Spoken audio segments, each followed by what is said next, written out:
Kabayan, muli po nagbabalik ang inyong lingkod ka Jerry Geronimo sa ating palatuntunang ating alamin. Ano po? At tayo po ay nasa ating programa at inaasahan po naming lahat ng mga suki sa ating palatuntunang ating alamin ay kasama po natin sa araw na ito. Pero po, bago ang lahat, kabayan, ano po, bago ko makalimutan, sapagkat senior na po tayo, ano po, maraming salamat po sa lahat ng mga bumati sa inyong lingkod sa mga nagdaang araw, ano po. At medyo nahuli po ang ating pong pagtugon sapagkat marami po tayong mga inasikaso, may mga bagay na naganap po sa mga nakalipas na araw. But nahuli man, kabayan, better late than never. By God's grace, nasa Octopusian, yan tawag po natin, Octopusian age na po tayo, kabayan. At salamat po sa Panginoong Diyos, kabayan, sa ating may kapal, narating po natin ang edad na ito, ang age na ito, kabayan ko. Alam po ninyo, noong araw, medyo bata pa ang inyong lingkod. Ayaw kong isiping ako po ay tatanda, kabayan ko.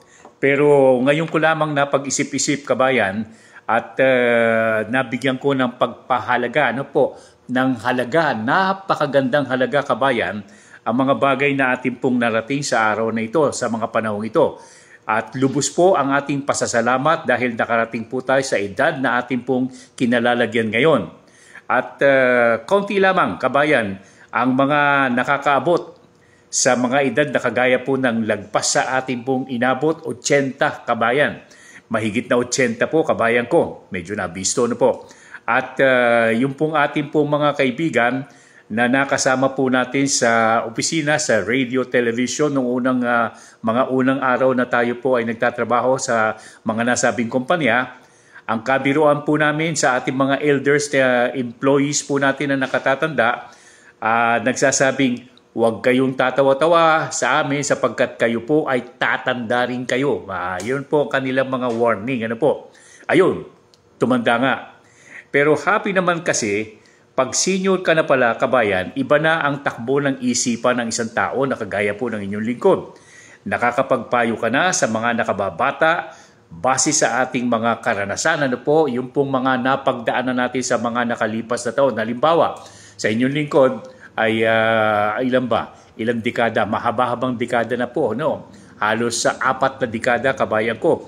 At ito pong ating narating ay maipagmamalaki po natin sa ngayon at hindi po natin ikahihiya, kabayan. At sabi nga po ng mga nakausap po natin, kabayan ko, compliment, ano po, hindi tayo nagbabago ng kaunti. Karanasan po natin yan, kabayan, na kapag naabot natin itong edad na ito, kinakailangan pangalagaan po ninyo ang inyong sarili. At lalong-lalo na tayo po ay narito sa ganitong trabaho na nagbibigay po ng mga payo, nagbibigay po ng mga kaisipan, makabago o makaluma sa mga nanonood po sa ating palatuntunang ating alamin. Ngayon, sa social media, dati sa radyo at telebisyon, kabayan. Biro nyo, kapag ka pala lagpas ng 80 years old na, kabayan ko, at kayo po ay malakas pa at masigla, ano po, ay dapat pasalamatan po natin, kabayan, ito. Strong and healthy. Oops, knock on wood, kabayan ko. Okay. Malinaw pa ang ating pong isipan, kabayan, at narito po tayo sa social media at nakapagbubuhat pa, kung aking maipagmamalaki, nakapagbubuhat pa po ng weights, ano po, sa mga gym, kabayan.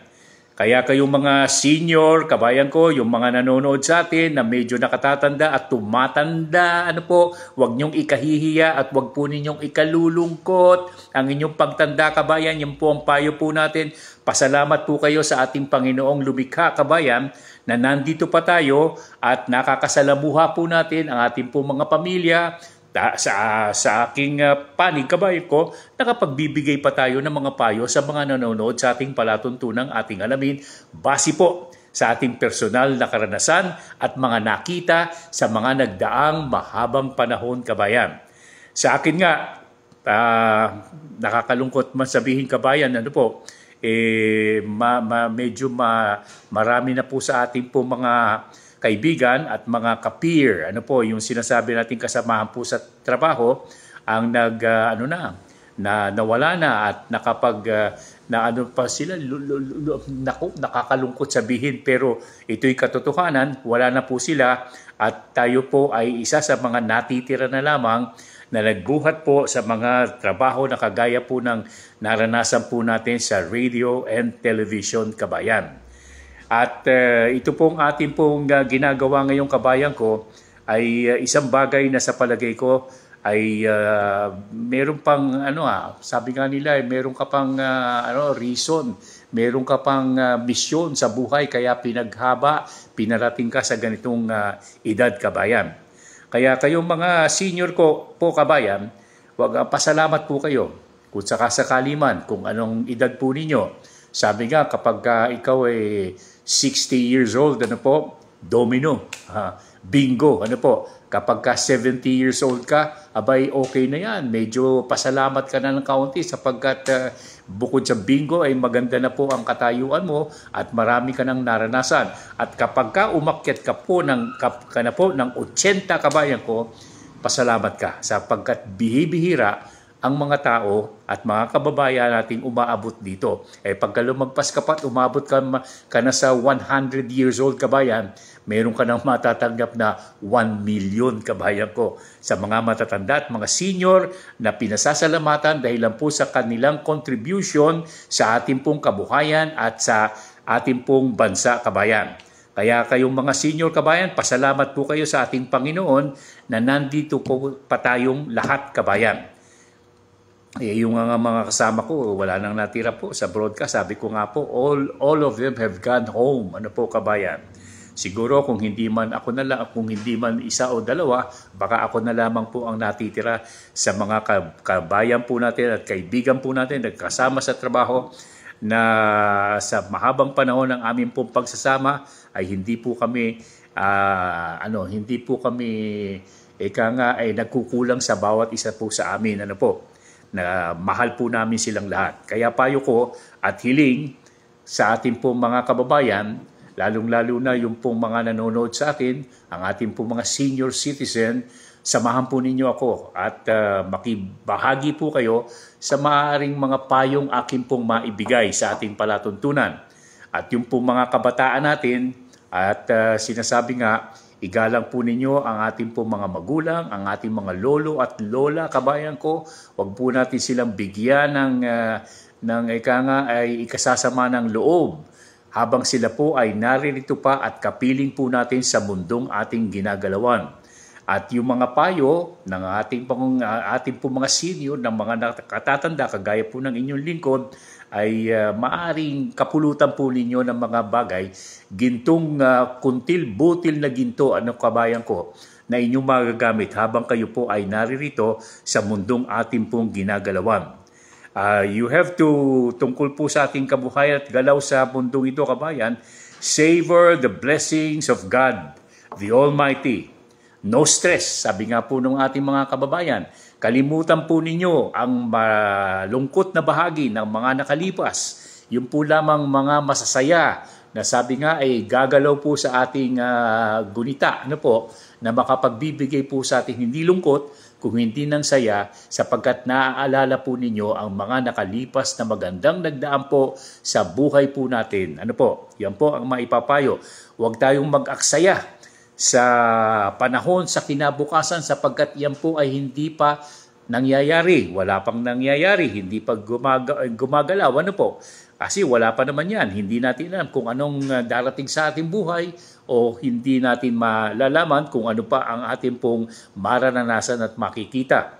At yung pong present, sabi nga, yung present, kaya present yan. Sabi nga po ng ko, kaya tinawag na present, you have to enjoy, savor ang ating pong mga nakikita ngayon sa kasalukuyan, kabayan.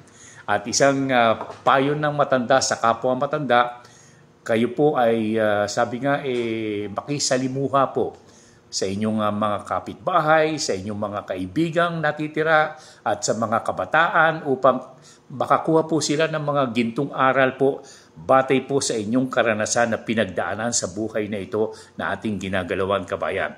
Kaya always love your family while we're still around, kabayan, at salamat pong muli sa ating Panginoong Diyos sa buhay po nating taglay, kabayan. Yan po lamang ang ating maipapayo sa isang Ginoo, sa isa pong kabayan po ninyo na umabot po sa ganitong edad, na nagpapasalamat po sapagkat ito po ay isang napakagandang gift o regalo sa atin ng Panginoon, na tayo po ay nakaabot sa isang edad na hindi naaabot ng ilalating mga kababayan na kagaya po ng ating mga naranasan at nakita sa mga panahong nagdaan, kabayan.